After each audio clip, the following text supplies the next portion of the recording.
Bueno, buenas tardes. Mi nombre es Manuela Londoño y el nombre de mi compañero es David Santiago Blandón Calvera.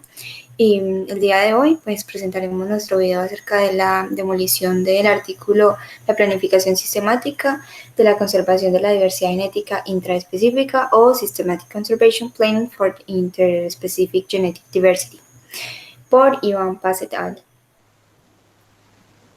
Bueno, los conceptos clave que se van a manejar o que se manejan dentro de este artículo fueron, como su nombre indica, la planificación sistemática de la conservación y la diversidad genética intraespecífica. Ellos lo quisieron determinar en 6 poblaciones de peces en Francia, en un río de Francia, y donde 4 especies eran peces comunes y 2 especies eran especies raras o muy raras. Eh, entonces ellos querían determinar cómo las diferentes partes del río o las diferentes ubicaciones dentro del mismo, dentro de este Paisaje hábitat, fluvial. podían aumentar o conservar de mejor manera la riqueza alélica para todos los individuos de estas poblaciones y además qué lugares tenían una riqueza alélica privada, o sea que era solamente de unas poblaciones específicas, y determinar qué lugares eran dentro del río. Para ello, ellos tomaron muestras de 92 sitios al azar, 1000 veces, y empezaron a determinar tanto la riqueza líquida como la riqueza privada, y por medio del coeficiente de correlación de Pearson observaron cómo los lugares podían estar relacionados con la conservación de los genes de estas poblaciones. Entre estas especies. Entonces, pues como lo mencionó mi compañero anteriormente, tomaron 2 especies extrañas y 4 comunes. También, como lo mencioné, la investigación se realizó en un paisaje fluvial, por lo cual la escala, digamos, de la investigación fue bastante amplia. Y pues para empezar, eso puede tener un margen de error un poquito alto. Bueno, también como conceptos básicos, mi compañero lo mencionó, tenemos la diversidad genética intraespecífica entre estas especies. Tenemos que, eh, como él lo mencionaba, tenemos esta riqueza alérica privada, la cual, para explicarlo un poquito mejor, sería la, los alelos que son exclusivos de unas poblaciones. Pues más adelante estaremos debatiendo los resultados. Entonces, bueno, ¿qué tienes para decir? Bueno, hay que tener en cuenta de que la diversidad genética intraespecífica refleja la historia evolutiva y demográfica de las poblaciones. Algo que mencionaban dentro del artículo era que era un criterio muy importante en la genética de la conservación porque nos daba un panorama completo de la historia evolutiva, como yo le dije antes, de su historia de adaptaciones, de si hubo cuellos de botella, que eso sucedió con algunas poblaciones como fue la Leicicus burdigalensis y Parachodonstrostoma toxtoma. Entonces, esas poblaciones sufrieron un cuello de botella y por eso eran poblaciones raras en el sentido no que fueran introducidas o especies invasoras, sino especies que habían sufrido pérdida de gran número de sus individuos y se habían reducido su número en gran manera, por lo cual debía tenerse un proceso de conservación distinto. Por eso, este índice de diversidad, perdón, la diversidad genética intraespecífica es un valor muy importante en este estudio. También mencionaban ahí que la diversidad intraespecífica bruta y la riqueza de especies. En total, en este ambiente fluvial se habló de 34 especies presentes, pero ellos solo tomaron 6. También cabe aclarar que para las especies comunes solamente se tomaron 10 individuos poblacionales debido a que demuestra, perdón, porque no se tenía acceso a un gran número de individuos de las especies raras, por lo tanto hubiera habido, valga la redundancia, una gran distancia en lo que se refiere a muestras con respecto a las diferentes especies.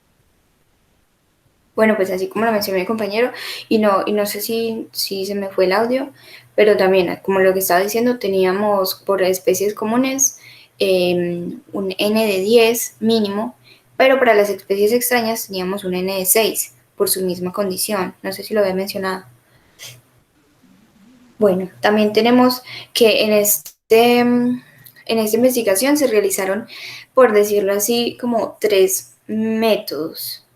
Eh, en las cuales pues se basaron para los resultados y la discusión de él, que fue el método de la planeación de conservación sistemática, el, el de taxonomía clásica, que sería como la selección al azar, y el de Descent, ¿cierto? Entonces, bueno, además de eso, también tenemos que tuvieron resultados muy interesantes a la hora pues de, de calcular esto de la riqueza alélica, de la riqueza alélica privada, y entre otros de los estándares que ellos pues proporcionaron como resultado, teniendo, vayamos de una vez a esto para discutirlo, no nos demoramos tanto, resultados como, por ejemplo, que con este método de la planeación, conservación sistemática, no es, digamos, un método muy significativo, que es resultados muy significativos a la hora de tomar las muestras para individuos, para, sí, o sea, como para individuos, o sea, individualmente. Más, sí se encontraron, digamos, unos resultados para un conjunto entre estas especies con respecto a las especies extrañas y en total en la mezcla de las especies raras y las especies comunes.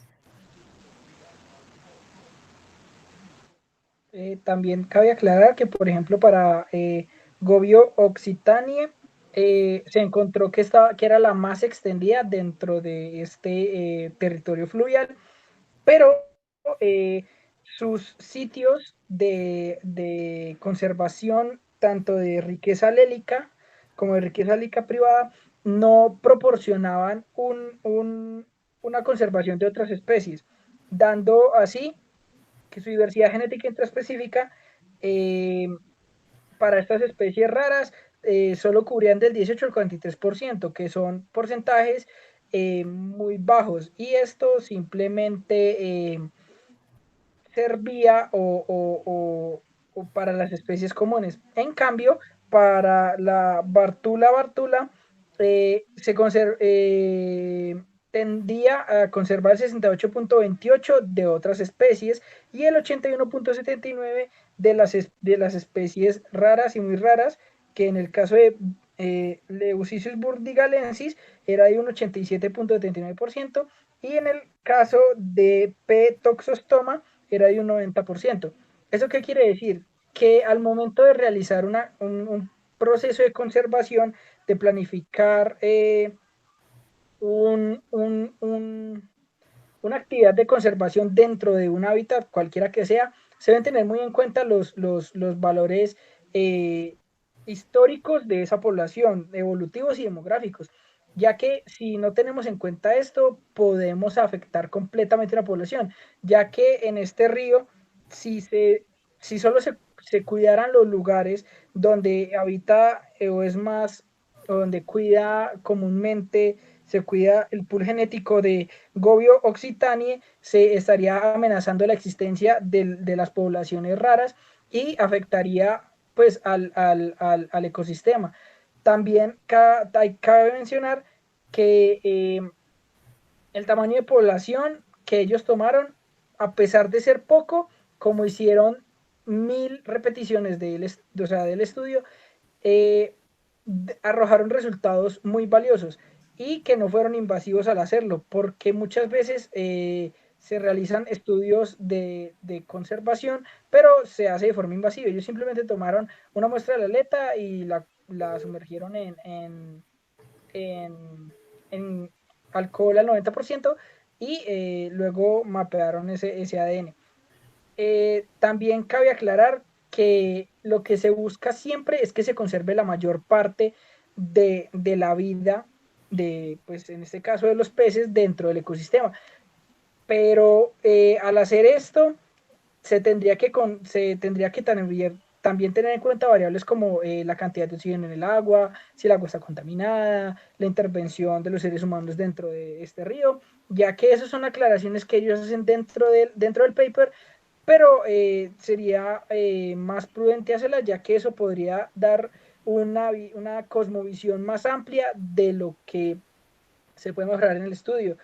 Y también se debe tener en cuenta de que esas poblaciones no solamente se alimentan de una forma igual todas, sino que algunas especies se alimentan de forma del fondo, o sea que son más que todo detritívoros, y hay especies que se alimentan dentro de la columna de agua, entonces eso también podría modificar la cantidad de peces que se encuentran y su reproducción y la forma de encontrarlos. Bueno, también pues a modo de, no tanto a modo de crítica, sino más como a modo de observación general, tenemos que como resultado aproximadamente cuando ellos analizaron acerca de la, ¿cómo le digo? Como el porcentaje a conservar, por decirlo así, con respecto a los puntos como estratégicos que tenían, que son los llamados irreemplazables o insustituibles, pues se vio claramente que a medida de que iba subiendo el porcentaje, creo que a un 50% era creo que el 17% que se debía de cubrir si se buscaba, por ejemplo, para proteger conservar pues el 50% digamos de la diversidad, pero si llegáramos hasta un 100%, lo que realmente se tendría que cubrir sería casi un 80%. Entonces, realmente, para realizar una conservación de diversidad oportuna, se tendría no tanto como apuntar a unos lugares o unos, sí, como unos puntos específicos de las poblaciones, sino que realmente para que sea significativo debería comprender una casi que en totalidad el área de estudio o sí, el lugar a conservar. Bueno, también una de las cosas que también mencionó mi compañero es eso de la cuestión de los factores ambientales que realmente no se tuvieron tan en cuenta, ya que, por ejemplo, los factores que tuvieron en cuenta fueron como la longitud o la latitud o la centralización a la fuente fluvial y esto, pero claramente por la naturaleza de la investigación dejaron por fuera muchos aspectos como lo son la contaminación del agua o el pH de los diferentes lugares, la temperatura del agua, o sea, son muchos factores ambientales que se podrían tener en cuenta para una futura investigación. Además de que a modo de paisaje, pues como le dije anteriormente, abarca unos sectores, digamos, de la investigación muy grandes. Entonces, para tener, digamos, unos resultados más específicos para una especie o para la otra, pues debería ser un poco más centralizado la investigación. También, pues esto fue en unas fuentes fluviales del sur oeste de Francia, creo que es, y es muy centralizado en ello. O sea que en caso de yo querer realizar esta investigación, pues realmente tendría que, y naturalmente tendría que acomodar mucho mi investigación a mi área de estudio. Pues esas serían como algunas cosas. ¿Tienes algo más para decir? También que de los 92 sitios que ellos tomaron, si se desean conservar de la forma óptima, se debe tomar en cuenta, porque ellos obtuvieron como dos lugares, como lo dije antes, que se me olvidó mencionar eso, idóneos, por decirlo así, donde hay poblaciones comunes, pero afectan el crecimiento de las poblaciones raras, en, pero tiene un costo bajo de conservación. En cambio, la segunda opción es que tienen un costo alto de conservación, pero se conservan tanto especies comunes como especies raras. Y en este segundo caso se dan 14 espacios de los 92. ¿Qué recomiendan los autores? Realizar la conservación en la, en la segunda, de la segunda forma, conservando tanto especies comunes y especies raras, así tenga un costo de conservación algo más alto. Pero esto también va a depender mucho de otros factores, como le decíamos anteriormente, y sobre todo de la naturaleza del ambiente. Y también cabe aclarar que a pesar de que el índice perdón, que la diversidad genética intraespecífica fue un valor muy eficiente para determinar intraespecíficamente, sí, las relaciones como de lugares donde era más óptimo conservar ciertas especies, o sea, o todas las especies en conjunto, no se encontró que en más de un lugar se conservaran más de 3 especies simultáneamente. Entonces, eso nos demuestra que es un método, o sea, eficiente, pero debe ser complejo y debe ser el investigador muy cuidadoso al usarlo, porque en caso de equivocarse puede afectar, como le dije antes, toda una población. Y también que la SSP, perdón, que es la planificación sistemática de la conservación, es muy eficiente en el sentido de conservar las poblaciones, pero de forma interespecífica, o sea, de una población a otra, más bien como un estilo de comunidad. Bueno, sí, y también algo pues que también es de resaltar y algo que también mencionó mi compañero es que eh, ellos obtuvieron, por decirlo así, como dos tipos de resultados, que pudieron tomarlo como dos tipos de conclusiones, ¿cierto? Mejor. Entonces ellos optaron por poder tomar la metodología y la investigación por parte de en pro de las especies raras, de la conservación de estas especies raras, solo por esta parte, pero también obtuvieron resultados favorables al hacer como la comparativa con las especies comunes de esa fuente fluvial. Entonces, ¿qué se pudo obtener? Que, y también es algo muy reflexivo, y es que sí debemos optar por proteger y conservar las especies que en este momento están en peligro, que como llaman ellos son raras, pero también debemos tener en cuenta que no solamente de la dinámica del ecosistema depende de las especies raras, sino que depende de todas las especies que hay en el ecosistema. Entonces, eh, no por, digamos, querer conservar dos especies raras, vamos a afectar el resto de la dinámica del ecosistema. Entonces, ellos fijan que sería mejor como tomar la metodología en la cual se estudian los dos tipos de especies, las raras y las comunes, para que se conserve todo en conjunto, más no como en pro de las raras, sin prestar tanta atención a las especies comunes de ese ecosistema. Pues yo creo que eso sería todo, ¿no? Sí, y tomar en cuenta que esas especies simpáticas, que lo decían ahí en el texto, que las especies simpáticas son claves en procesos de conservación, en cualquier proceso de conservación.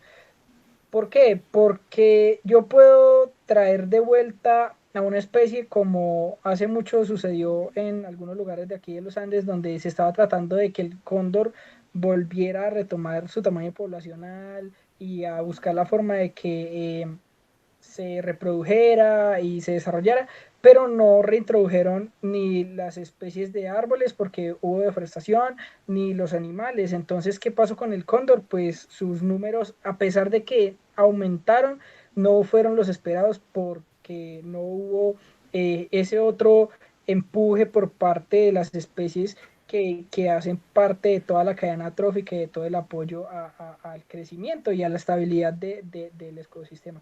Entonces, yo creo que las especies simpáticas son muy importantes en lo que tiene que ver con procesos de conservación.